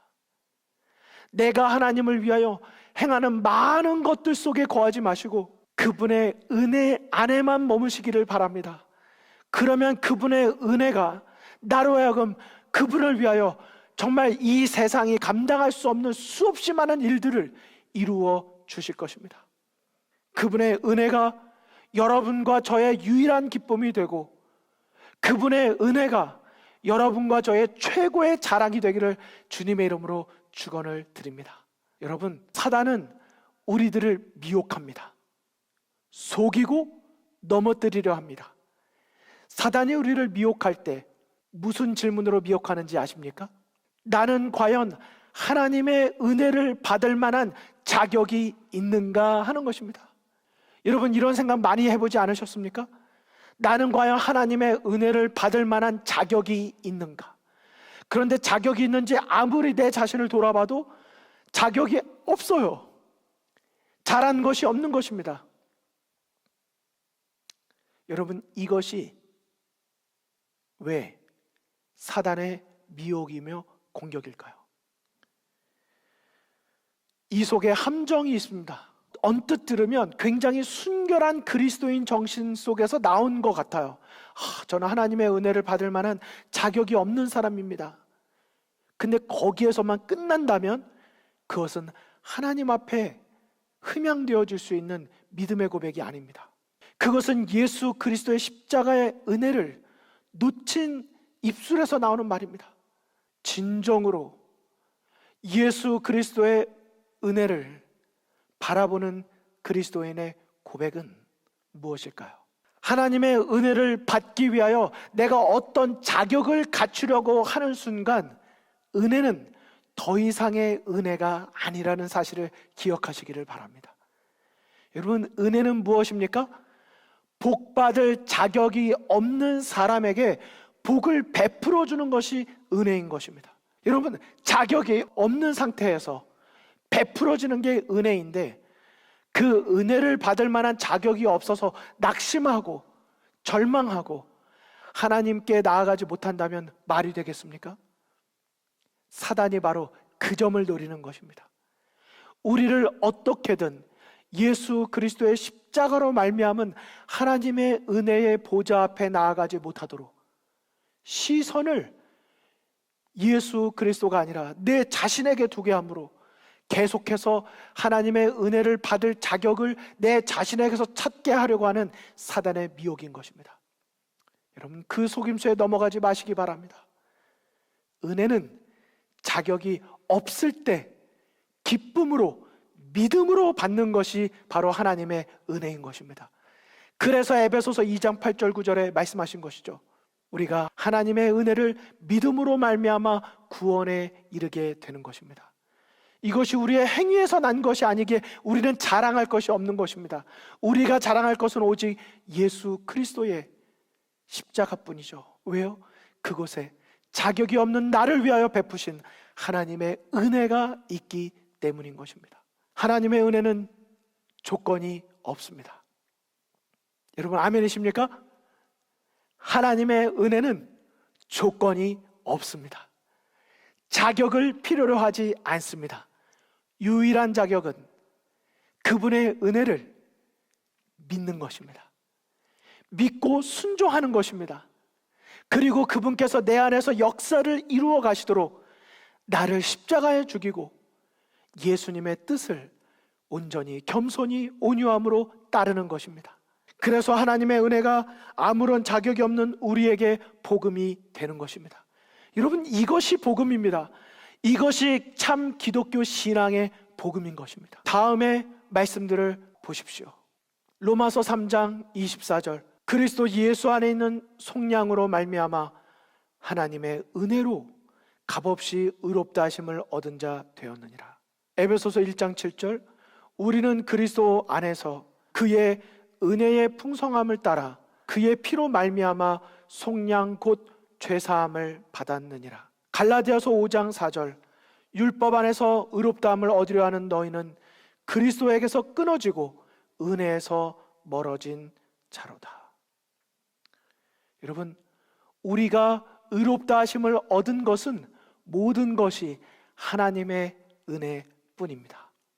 제가 보니까 한 5가지 경우에 속하면 하나님의 은혜를 감격하거나 하나님의 은혜를 경험하기가 조금 어려운 것 같습니다. 나는 평생 빚지고는 못 살아. 이런 마음을 가지신 분. 나는 한 번도 빚진 적도 없고 나는 평생 빚을 지고는 살 수가 없어라고 생각하시는 분.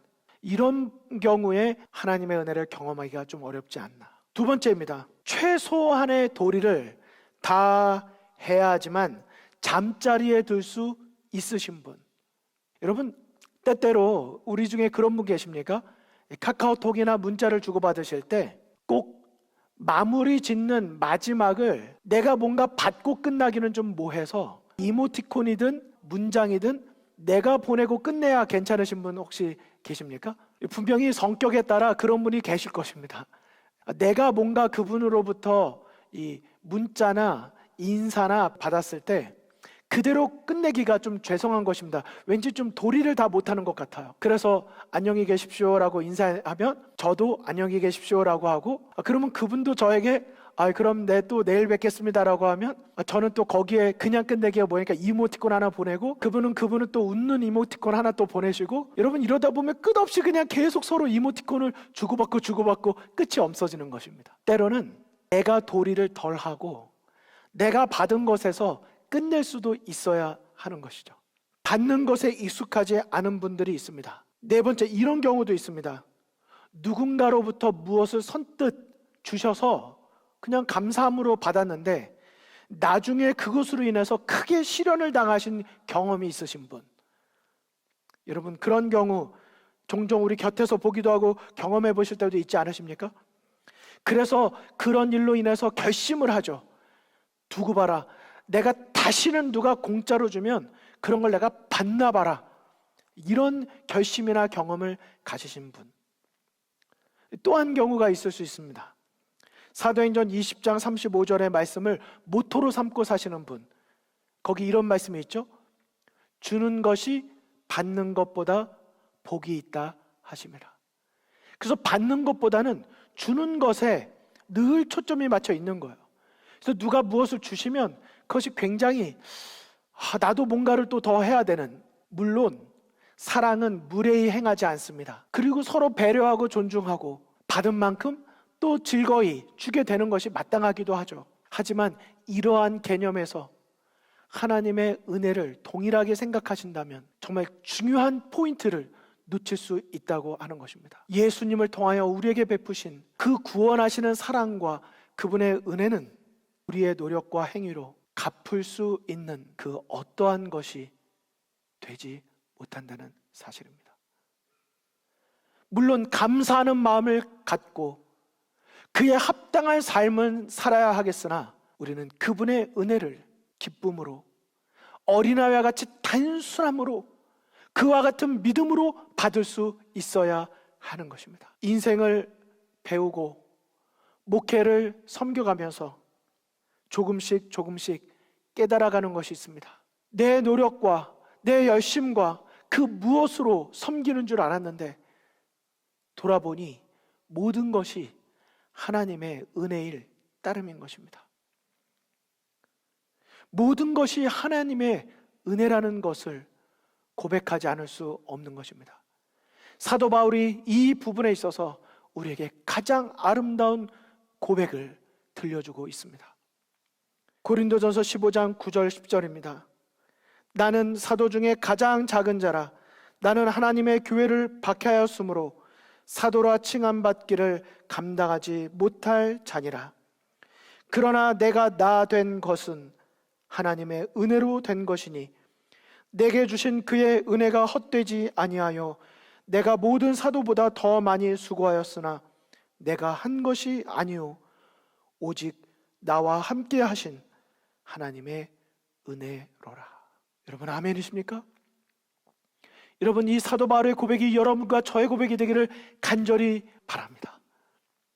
나는 그럴 만한 자격이 없지만은 자격이 없다 하여 포기하고 절망한 것이 아니라 그는 그렇기 때문에 하나님의 은혜를 더욱더 감사하고 더욱더 믿음으로 붙잡고 그가 행한 모든 것들은 그렇기에 하나님의 은혜로 된 것임을 고백하고 있는 것입니다. 성도 여러분, 한 영상을 함께 보시겠습니다.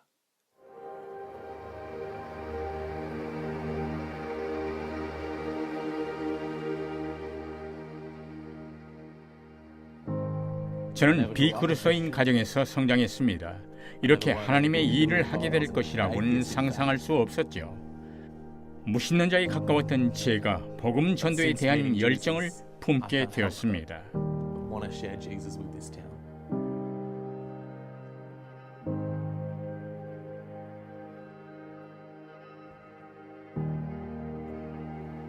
저는 어릴 적 학교 교장 선생님을 통해 예수님을 알게 되었습니다. 당시 여러 번 유급도 되고 급기야는 퇴학의 위기를 맞은 골칫덩이 아이였는데요. 그때 교장 선생님이 징계위원회에서 저를 위해 한 번 더 기회를 달라고 호소하셨다고 합니다. 교장 선생님은 제게 은혜가 뭔지 아느냐고 물으셨습니다. 전 이해하지 못했습니다. 선생님께서 이렇게 말씀하셨습니다. 제, 은혜란 내가 무엇인가를 받을 자격이 없는데도 주는 것을 뜻한단다. 그 말씀을 하시는 교장 선생님의 젖은 두 눈 속에서 저는 예수님을 만났습니다.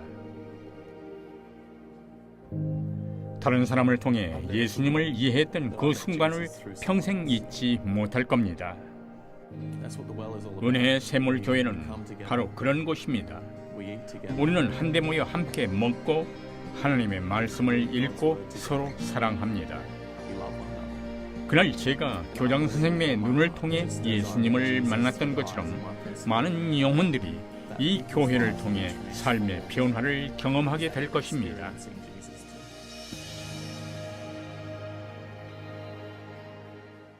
여러분, 의무 수행은 참 기독교 신앙이 아닙니다. 하나님의 은혜 안에 거하는 삶, 그리고 하나님의 은혜에 반응하는 삶이 참 기독교 신앙입니다.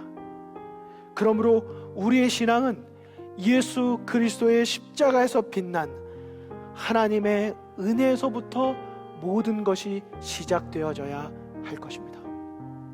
또한 우리의 신앙의 여정은 언제나 그분의 은혜의 길 위에 있어야 안전함을 기억해야 할 것입니다.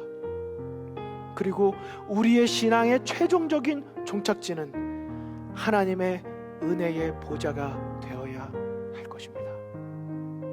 그러므로 우리는 긍휼하심을 받고 때를 따라 돕는 은혜를 얻기 위하여 은혜의 보좌 앞에 담대히 나아갈 것이니라. 사랑하는 성도 여러분, 우리를 위해 때를 따라 돕는 하나님의 은혜를 베푸시고 계신 하나님의 사랑과 자비를 기억하시기를 바랍니다. 내 자신의 모습을 돌아보실 때마다 내 모든 발자취에 함께하고 계시는, 또 하나님의 은혜의 보좌 앞으로 우리를 인도하시기 위하여 때를 따라 돕는 은혜를 베푸실 완벽한 준비를 갖추고 계시는 하나님을 믿음으로 바라보게 되시기를 간절히 바랍니다. 예수 그리스도의 십자가에서 이미 준비된 하나님의 은혜가 바로 오늘을 살아가는 여러분과 저의 삶 속에 감격이 되고 우리의 삶의 모든 동력이 되는 놀라운 축복, 여러분, 그 안에서, 그 하나님의 은혜 안에서 오늘 새로운 신앙의 출발 다 함께 하시지 않으시겠습니까? 말씀을 마치겠습니다.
세상도 기쁨의 천국 되도다.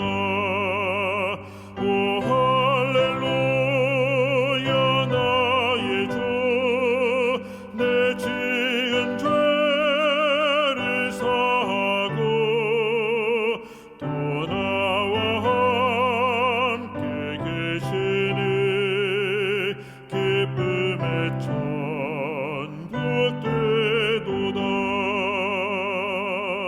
주 얼굴 뵙기 전에는 참 멀어 뵈던 천국이 내 맘에 주님 모시니 날마다 더욱 가깝네.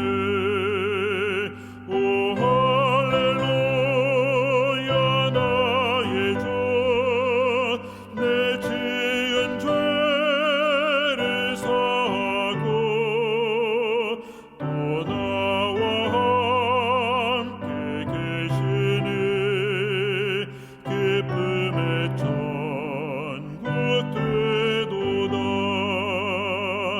내 비록 산과 들이나 혹조막 속에 거해도 내 주를 모신 것이면 그곳이 천국 되도다. 오 할렐루야 나의 주 내 지은 죄를 사하고 또 나와 함께 계시니 기쁨의 천국 되도다.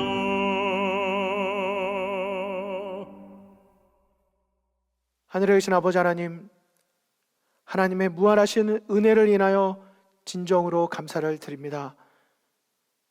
우리가 아무 자격 없지만 그러하기에 더욱 순결하고 온전한 믿음으로 하나님의 베푸신 은혜를 받으며 감사합니다.